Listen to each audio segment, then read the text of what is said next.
కలువరి మహిమా శుభ సందేశం. హల్లెలూయా. యథార్థమైన ఒప్పుకోలుతో పాటు ఏదైతే మనం ఒప్పుకున్నామో ఆ పాపమును విడిచిపెట్టాలి. అతిక్రమములు దాచిపెట్టువాడు వర్ధిల్లడు కానీ దానిని ఒప్పుకొని విడిచిపెట్టువాడు కనికరము పొందునన్నా. విడిచిపెట్టుట అనేది లేకుండా మనము పరిశుద్ధపరచబడలేము, సంపూర్ణము కాలేము. మనం దేవునికి ఆయాసకరమైన ఏదైతే దేవుడు తన వాక్యము ద్వారా మనతో హెచ్చరిక చేస్తూ ఉంటాడో వాటిని ఏం చేయాలి? ఒప్పుకొని విడిచిపెట్టేయాలి. విడిచిపెట్టాలంటే పాపమును విడిచిపెట్టాలి, అపవిత్రతను విడిచిపెట్టాలి, చెడ్డ మాటలను విడిచిపెట్టాలి, చెడు జీవితాన్ని విడిచిపెట్టాలి.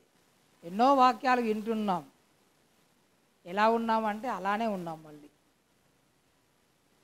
రూపాంతర అనుభవంలోనికి సంపూర్ణత వైపుగా మన అడుగులు పడుతున్నాయా అంటే డౌటే.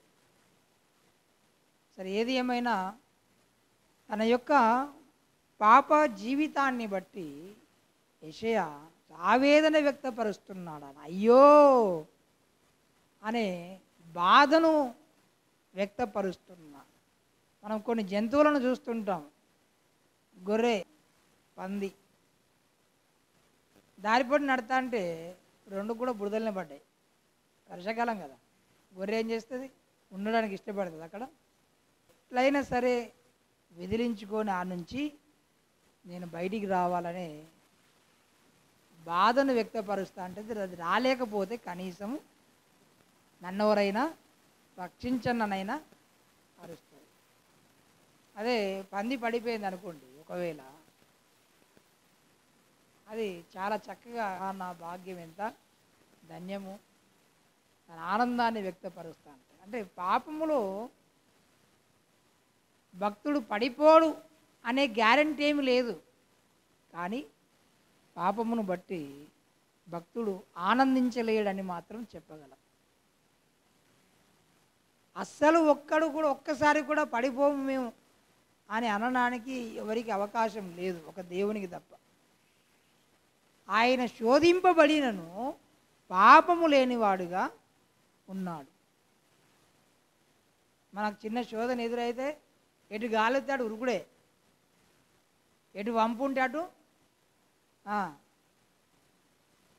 అపవాది మన గురించి పెద్ద కష్టపడాల్సిన అవసరం ఏం లేదనిపిస్తాను. చిన్న చిన్న శోధనలకే పడిపోతాం. దేవుని బిడ్డలారా, భక్తుడు పాపములో పడిపోడు అనే గ్యారంటీ ఏమి లేదు, కానీ పాపములో పడిపోయిన తర్వాత ఆనందించలేడని మాత్రం చెప్పగలము.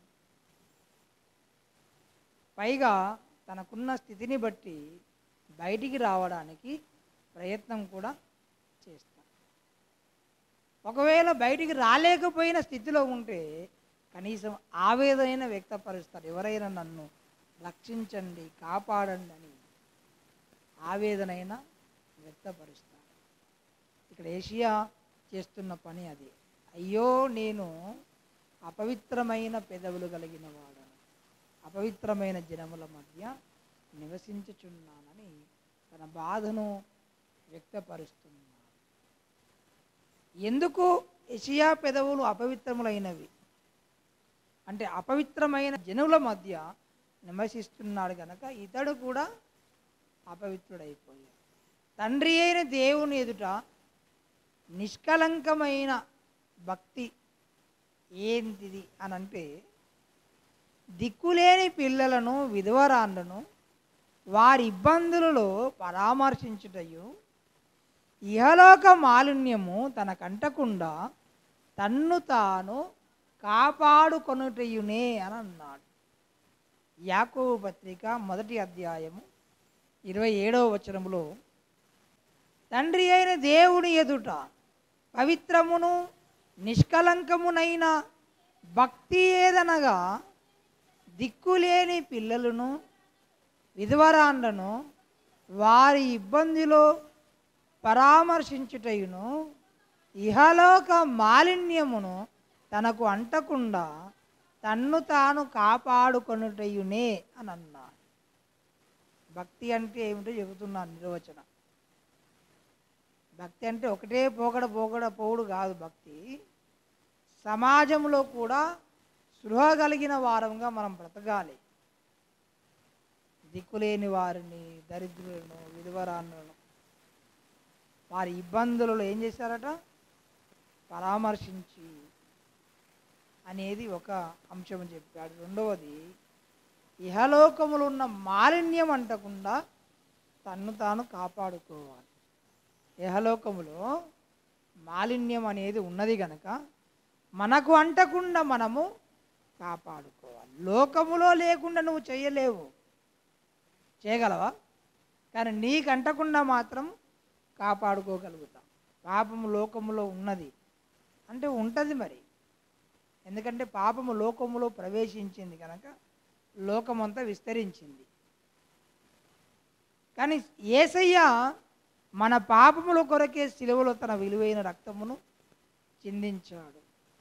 ఆయన రక్తము ద్వారా మనల్ని మనము పవిత్రులుగా చేసుకోవచ్చు. ఆయన వాక్యము ద్వారా మనల్ని మనము పవిత్రులుగా చేసుకోవచ్చు. యెషయా ఏదైతే ఆక్రందిస్తున్నాడో, ఆవేదన వ్యక్తపరుస్తున్నాడో, వెంటనే శరాపులలో నుండి ఒకడు ఆ కాలుచున్న బలిపీఠం మీద నుండి ఒక నిప్పును పట్టుకొని వచ్చి యెషయా పెదవులకు తగిలించాడట. ఇది నీ పెదవులకు తగిలినది గనక నీ పాపములకు ప్రాయచిత్తమాయెను, నీ దోషము తొలగిపోయెను. హల్లెలూయా. బలిపీఠం మీద నుండి తీయబడిన నిప్పు వలన ఏమైంది? యెషయా పెదవులకు అంటించగానే అతని పెదవులకు అంటిన దోషము తొలగిపోయింది. నీ పాపం ఏదైనా సరే సిలువ అనే బలిపీఠం మీద యేసయ్య నీ కొరకు కార్చిన రక్తము ద్వారా, అదే రీతిగా దేవుడు నీకు ఇచ్చిన వాక్యము ద్వారా నీవు కడుగుకుంటే పోనీ పాపం అంటూ ఏది లేనే లేదు.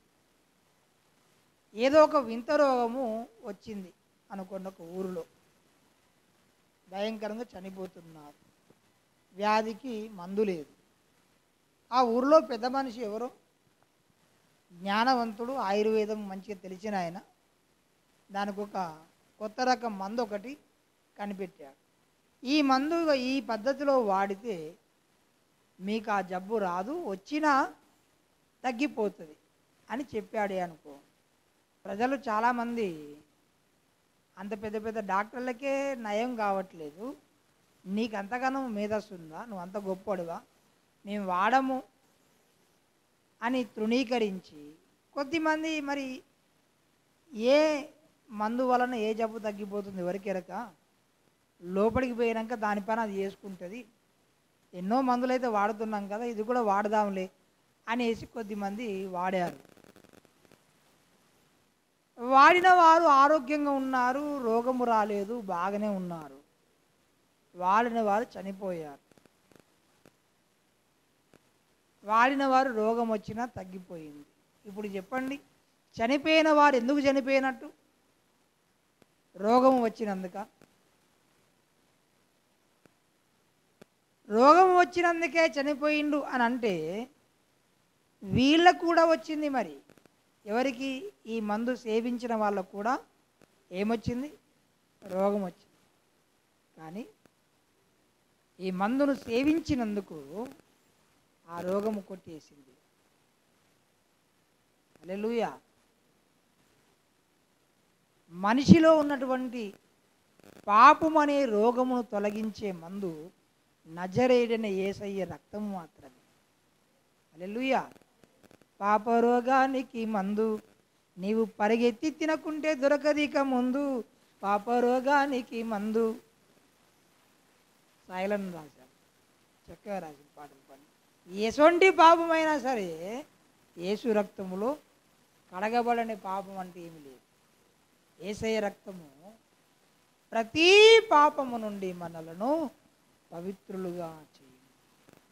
మన పాపములను ఒప్పుకోవడం ఎంత ముఖ్యమో దాన్ని విడిచిపెట్టడము, దాని మీద అసహ్యతను కలిగి ఉండడం అంత ముఖ్యం.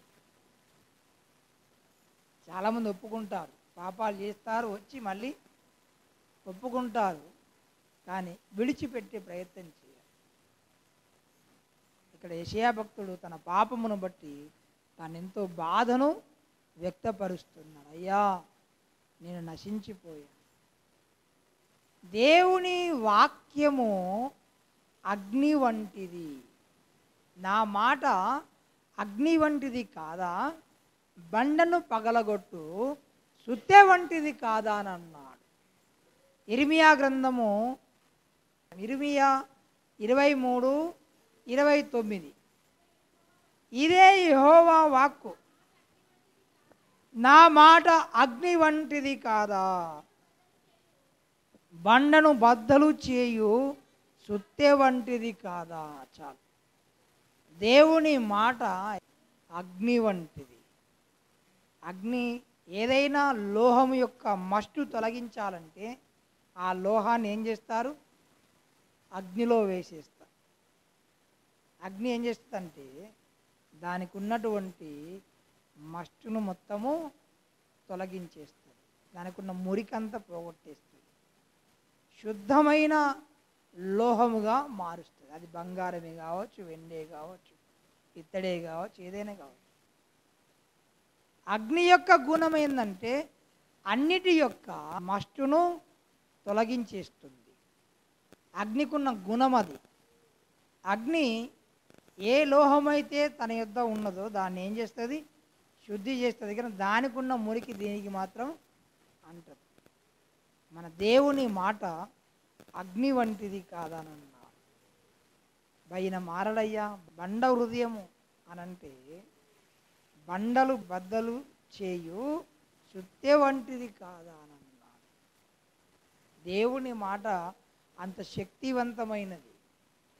నియంతలను మార్చాడు దేవుడు, నరహంతకులను మార్చాడు. నీవు నేను మార్చగలమా? దేవుడు మార్చాలనుకుంటే అట్లా మార్చగలం. మన సొంత జ్ఞానంతో ఒక్కరిని కూడా మనం మార్చలేం. మనం చెప్పేగాడికి చెప్పాలి, దేవునికి అప్పగించాలి. దేవుడే బండమొండి హృదయాలను కడిగించి ఆయన శుతిమెత్తనివిగా చేయగలడు. యెహెజ్కేలు గ్రంథము 36వ అధ్యాయము 26వ వచనం.